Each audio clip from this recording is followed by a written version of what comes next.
At 8 o'clock, we got Syracuse, who's 4-1, showing NC State, who's 3-3. Syracuse somehow only favored by 3 points on the ACC network. Kyle McCord has gone 154 of 240, thrown for 1,814 yards, 17 touchdowns, 6 interceptions. LeQuint Allen has had 73 carries for 358 yards and 3 touchdowns.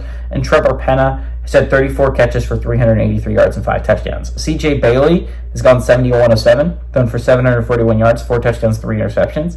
Kendrick Raphael has had 43 carries for 251 yards and 3 touchdowns, and Justin Jolie has had 20 catches for 313 yards and a touchdown. NC State is 13-3 against Syracuse all time. Best game did go to Syracuse though in 2022.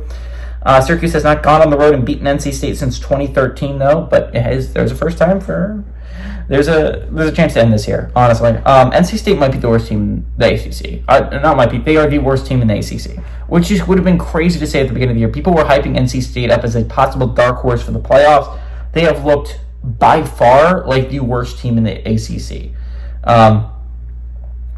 CJ Bailey, I think he has not started a lot of games this year. I think he started the Clemson game because Rayson McCall was hurt, but that was it. He's their leading passer on the year. That's crazy. Syracuse is the much better football team. I'm surprised they didn't get ranked for that win over UNLV last weekend.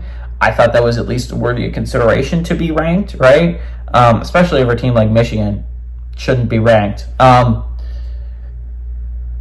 Cuse is a good football team. I think this is a chance to get a good win heading into what's going to be a tough stretch for Syracuse. A chance to prove Syracuse that they are in that next tier, right? And every week I've been like, here's the tiers, right?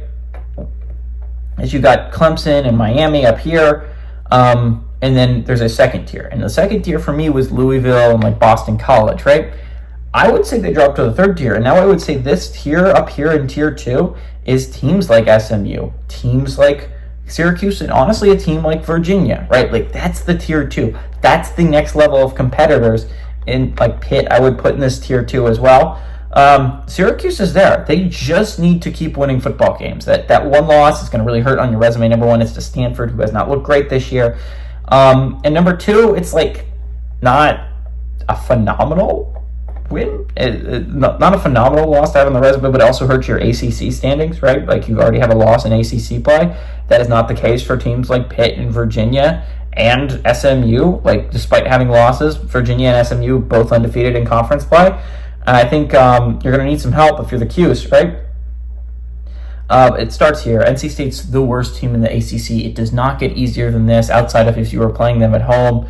Going on the road makes it maybe a little bit more difficult. Maybe NC State can maybe pull off the upset considering it's at home, but Syracuse is the much better football team. They could, and I believe they should, and I believe they will, go and beat NC State on the road. Give me Syracuse to win and cover by 3 points. That should be a lot bigger of a spread.